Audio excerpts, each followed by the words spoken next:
कि किस तरह पाकिस्तान को उन्होंने इस्तेमाल किया। लैंडमार्क तकरीर है उसकी, और वो किस तरह एक टिश्यू पेपर की तरह, टिश्यू पेपर तो फिर भी टॉयलेट पेपर की तरह हमें छोड़ गई यहाँ। प्रेसिडेंट ट्रंप ने जो पाकिस्तान के लिए एक बड़ा फेवर किया था, जो पाकिस्तान ने सब कुछ करके देख लिया, बूट पॉलिश करके सब कुछ देख लिया, एंड में जाके उन्होंने टैरिफ इंडिया को पाकिस्तान से ज्यादा अच्छा देख लिया। रिलीजियस जो ईथॉस था उसको अमेंड किया गया, उसमें चेंजेस की गई क्योंकि हमने एक मेड इन अमेरिका जहाज लड़ा। अमेरिका ने किया पाकिस्तान को टॉयलेट पेपर की तरह इस्तेमाल किया, पोछा और फेंक दिया।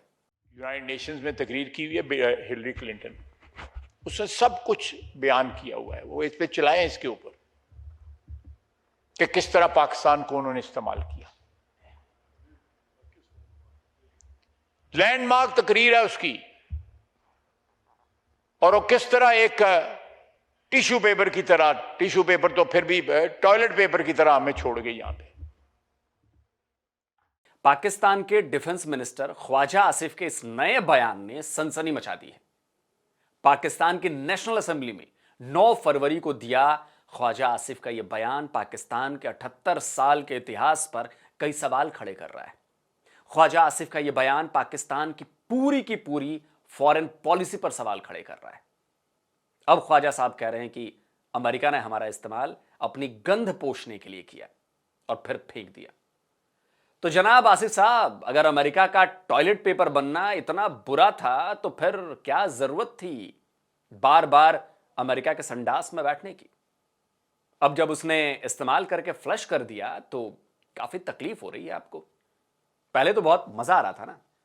और सवाल तो यह भी है ख्वाजा साहब कि अब क्या हो रहा है? अब भी तो आपकी गवर्नमेंट और आपका जो फील्ड मार्शल है वो अमेरिकी प्रेसिडेंट के टॉयलेट पेपर बनने के लिए बिछे हुए हैं। भूल गए क्या कि आपके फील्ड मार्शल अपने पपेट पीएम के साथ थाल में सजा कर ले गए थे पाकिस्तान ऑक्युपाइड बलूचिस्तान के क्रिटिकल मिनरल्स।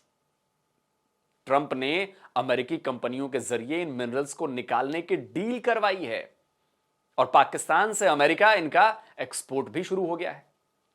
तो पाकिस्तान, जिसने बलूचिस्तान में चीन को कई प्रोजेक्ट्स दिए हुए हैं, उसने क्रिटिकल मिनरल्स के लिए अमेरिका को क्यों चुना, चीन को क्यों नहीं चुना? क्योंकि पाकिस्तान अपनी सहूलियत के हिसाब से कभी चीन तो कभी अमेरिका का टॉयलेट पेपर बन जाता है। उसे जहां फायदा दिखता है वो उसी पाले में चला जाता है।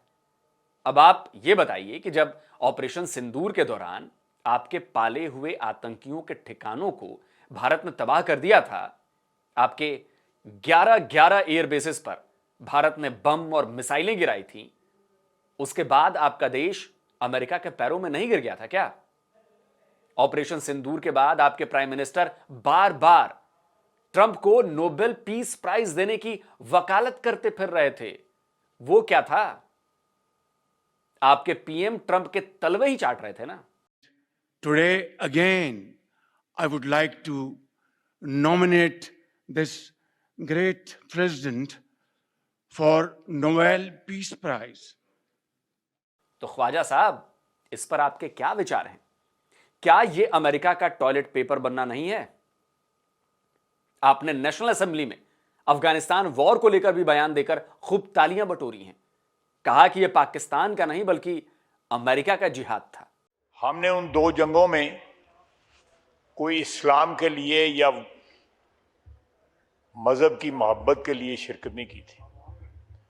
दोनों डिक्टेटरों को लेजिटिमेसी चाहिए थी और एक सुपर पावर की जो है ताईद चाहिए थी, इसलिए हमने की थी। One should be very clear about it कि वो जहाद था, कोई जहाद वगैरह नहीं था। यहां तक माइक्रो किस्म की चेंजेस जो हैं इस मुल्क के जो ईथॉस था, पॉलिटिकल ईथॉस था, रिलीजियस जो ईथॉस था, उसको अमेंड किया गया, उसमें चेंजेस की गई क्योंकि हमने एक मेड इन अमेरिका जहाज लड़ना था। जनाबे वाला, उस जहाज से हमने कुछ सीखा नहीं। वो सबक, एक किताब है के अजीज की, द मर्डर ऑफ हिस्ट्री। हमने पूरी तारीख अपनी री राइट की उस जहाज को के ऊपर फिट बैठने के लिए।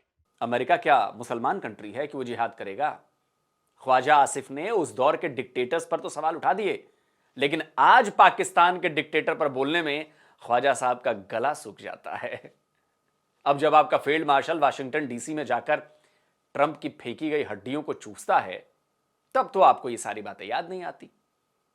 तब आप डिफेंस मिनिस्टर होने के बावजूद इस पर सवाल नहीं कर पाते। चलिए अच्छा ये बताइए कि पाकिस्तान ने ये जो गाजा बोर्ड ऑफ पीस में शामिल हो गया है पाकिस्तान, उसके लिए पाकिस्तान अब कौन सी अपनी हिस्ट्री रीराइट करने वाला है? आप भी तो वहां मौजूद होंगे ना, जब आपके प्राइम मिनिस्टर इस बोर्ड ऑफ पीस में शामिल होने के लिए कैबिनेट के सभी मिनिस्टर्स को बधाई दे रहे थे। I would also like to congratulate you on accepting this invitation, being member of Board of Peace under President Trump's leadership. आपको क्या लग रहा है कि इससे पाकिस्तान को बहुत ज्यादा फायदा होने वाला है? पाकिस्तान टॉयलेट पेपर से बदलकर अमेरिका का टॉयलेट टॉवल बन जाएगा? तो ऐसा नहीं है जनाब। आपकी गवर्नमेंट भी वही कर रही है जो पाकिस्तान पहले से करता आया है, और यह पाकिस्तान के डीएनए में है। इसमें कोई नई बात नहीं है। पाकिस्तान अपनी पैदाइश के बाद से ही अमेरिका के खेमे का हिस्सा बन गया था। शहबाज शरीफ की चापलूसी, शहबाज शरीफ की मक्खनबाजी पर तो दुनिया हंस रही है। जॉर्ज गैलोवे यूनाइटेड किंगडम के फॉर्मर एमपी हैं, कंटेंट क्रिएटर हैं, पॉलिटिकल और जियोपॉलिटिकल एक्सपर्ट हैं। उन्होंने पाकिस्तानी प्राइम मिनिस्टर की खुल्लम खुल्ला अमेरिकी प्रेसिडेंट की चापलूसी करने पर क्या कहा था, सुनिए जरा। To see the Prime Minister of Pakistan, effectively a shoeshine boy, as you say. I mean, if he'd got down with his duster and started shining the shoes of Donald Trump, nobody would have been surprised. लेकिन इतनी बेइज्जती के बाद भी पाकिस्तान को America का toilet paper बने रहने में बहुत मजा आता है। दोस्तों, थोड़ी हिस्ट्री में जाते हैं। 1954 में अमेरिका ने साउथ ईस्ट एशिया में अपनी दखल बढ़ाने के लिए सीटो यानी South East Asia Treaty Organization का गठन किया था। अमेरिका के अलावा इस संगठन में France, Great Britain, New Zealand, Australia, Philippines, Thailand के साथ साथ पाकिस्तान भी शामिल था। इस संगठन का मकसद क्या था? इस संगठन का मकसद था इस रीजन में रूस और चीन के बढ़ते प्रभाव को रोकना। लेकिन आप यह देखिए कि ना तो America, France, Great Britain, New Zealand और ऑस्ट्रेलिया साउथ ईस्ट के देश थे और ना ही Pakistan. Pakistan south Asian country है, ना कि साउथ ईस्ट एशियन। इसके बाद 1955 में मिडिल ईस्ट में रूस के प्रभाव को कम करने के लिए सेंटो यानी सेंट्रल ट्रीटी ऑर्गेनाइजेशन बनाया गया। इसमें यूके, ईरान और तुर्की के साथ साथ पाकिस्तान भी शामिल था। अमेरिका सेंटो का मेंबर तो नहीं था, लेकिन इस संगठन का रिंग मास्टर वही था। अब यह बताइए कि मिडिल ईस्ट के लिए बने ऑर्गेनाइजेशन में पाकिस्तान का क्या काम था? लेकिन सीटो की तरह सेंटो में भी पाकिस्तान मौजूद था। पाकिस्तान शुरुआत से ही अमेरिका के इशारों पर नाचता रहा है। अमेरिका से ऑर्डर आते थे और पाकिस्तान का डिसीजन बदल जाता था। पाकिस्तान ने इराक के खिलाफ पहले खाड़ी युद्ध में भी अपनी फौज अमेरिका की मदद के लिए भेजी थी।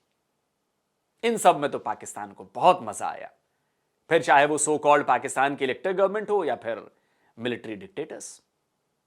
सबको अमेरिकी नजदीकी बहुत फायदेमंद लग रही थी, क्योंकि डॉलर्स थे अमेरिका के पास।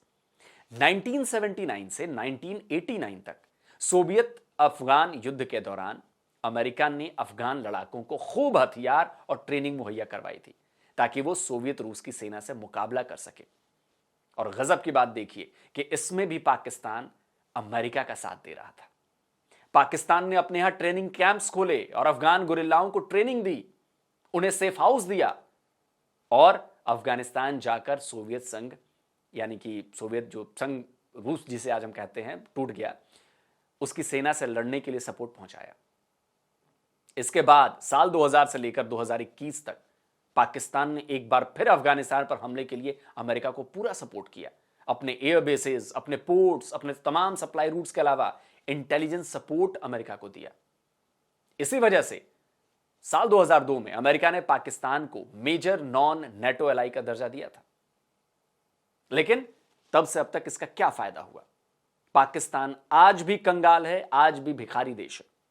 अमेरिका बीच बीच में उसकी तरफ इसी तरह हड्डियां फेंकता रहता है कुछ मिलियन डॉलर्स का, और वो उसे देखकर दुम हिलाता रहता है। पाकिस्तान उसके लिए हर तरह का कुकर्म करता रहता है। आपको याद होगा कि इन्हीं ख्वाजा आसिफ ने कुछ महीने पहले एक टीवी इंटरव्यू में कहा था कि पाकिस्तान पिछले 3 दशक से अमेरिका, ब्रिटेन और यूरोप के लिए गंदे खेल खेल रहा है, dirty games. Well, we have been doing this dirty work for United States for about 3 decades, and West, including Britain. Oh, that was a mistake, and we suffered for that. If we had not joined the war against Soviet Union and later on the war after 9/11, this Pakistan's track record, was not, unimpeachable track record. और इस बार भी जब ख्वाजा आसिफ ने national assembly में Afghan war का जिक्र किया तो यह भी कहा कि पाकिस्तान में आतंकवाद की असल वजह वही है। ऑलमोस्ट जो है 22-23 साल जो है हम अफगानिस्तान में जो मुलव्वस रहे, आज हम उसके कॉजेज ढूंढते हैं कि हमारे मुल्क में दहशतगर्दी क्यों हो रही है। ये उसका ब्लोबैक है। ये हमें रियलाइजेशन करनी पड़ेगी, ये हमारे सियासी मंजरनामे का हिस्सा नहीं बनना चाहिए। तो अब ख्वाजा साहब ये बताइए कि जब आप इस बात को बार बार कबूल कर रहे हैं कि पाकिस्तान के अफगानिस्तान में दखलंदाजी की वजह से ही पाकिस्तान में आतंकवाद फैला है, तो हर बार भारत को क्यों इन हमलों में घसीट लाते हो? केपीके से लेकर पाकिस्तान ऑक्युपाइड बलूचिस्तान तक में जो आतंकी वारदातें होती हैं उनमें भारत का नाम क्यों लेते हो? भारत तो शुरू से कहता रहा है कि पाकिस्तान की ही गलतियों का नतीजा है, फिर भारत का नाम लेकर प्रोपेगेंडा क्यों होता है? अब आप देखिए कि पाकिस्तान लगातार अमेरिकी प्रेसिडेंट डोनाल्ड ट्रंप की चापलूसी कर रहा है, लेकिन इसका भी क्या नतीजा निकला? जब ट्रेड डील की बात आई तो अमेरिका ने पाकिस्तान की सो कॉल्ड मजबूत दोस्ती को साइडलाइन किया और भारत के साथ इस रीजन में सबसे कम टैरिफ पर डील कर ली। प्रेसिडेंट ट्रंप ने जो पाकिस्तान के लिए एक बड़ा फेवर किया था, जो पाकिस्तान ने सब कुछ करके देख लिया, बूट पॉलिश करके सब कुछ देख लिया, एंड में जाके उन्होंने टैरिफ इंडिया को पाकिस्तान से ज्यादा अच्छा दे दिया। So it was an economic war ना, कि हु गेट्स द बेनिफिट। और आप बैठ के ये हमें बताते थे कि हिंदुस्तान को पीछे छोड़ दिया, पाकिस्तान को उन्होंने कितने फायदे पहुंचाए। तो चाहे देश हो या विदेश, नेता हो या फिर जर्नलिस्ट, हर किसी की राय पाकिस्तान के बारे में वही है जो ख्वाजा आसिफ ने अपनी नेशनल असेंबली में कही है कि पाकिस्तान अमेरिका का टॉयलेट पेपर है। अब ख्वाजा साहब के मुताबिक तो अमेरिका ने पाकिस्तान का इस्तेमाल कर उसे फेंक दिया, लेकिन असल बात यह है दोस्तों कि पाकिस्तान अमेरिका के टॉयलेट में ही पड़ा रहता है। तो ख्वाजा साहब, अमेरिका का टॉयलेट पेपर बनने का फैसला पाकिस्तान ने खुद किया है, फिर वो चाहे 1960 से 80s तक का दौर रहा हो या फिर 2000 के बाद से अब तक का दौर रहा हो। आपने तय किया कि आप अमेरिका का टॉयलेट पेपर बनेंगे। अमेरिका का टॉयलेट पेपर बनना पाकिस्तान की फॉरेन पॉलिसी का सबसे बड़ा एजेंडा था और हर बार पाकिस्तान उसे पूरा करने में भी कामयाब रहा। तो आज रोइए मत, लेकिन बात तो यह है कि केवल आतंकी हमलों के बाद इस तरह के भाषण देने से तो काम चलने वाला है नहीं। आप फेडरल मिनिस्टर हैं, वो भी डिफेंस के, तो कुछ करके दिखाइए। अमेरिका पर अफगानिस्तान में छोड़े गए हथियार वापस लेने का दबाव डालिए, प्रेशर डालिए अमेरिका पर, ट्रंप पर। गाजा बोर्ड ऑफ पीस में शामिल होने से इनकार कर दीजिए। ईरान पर अमेरिकी हमले की तैयारी का विरोध कीजिए, तब तो जाकर बात बनेगी। तभी पाकिस्तान टॉयलेट पेपर की गत से बच पाएगा। बाकी तो किस्से कहानियां तो बहुत हैं आपके पास। और रही बात भारत के लिए, तो भारत वाले सब जानते हैं कि पाकिस्तान उनके लिए टॉयलेट पेपर नहीं है। पाकिस्तान हमारे लिए या भारतीयों के लिए टॉयलेट है।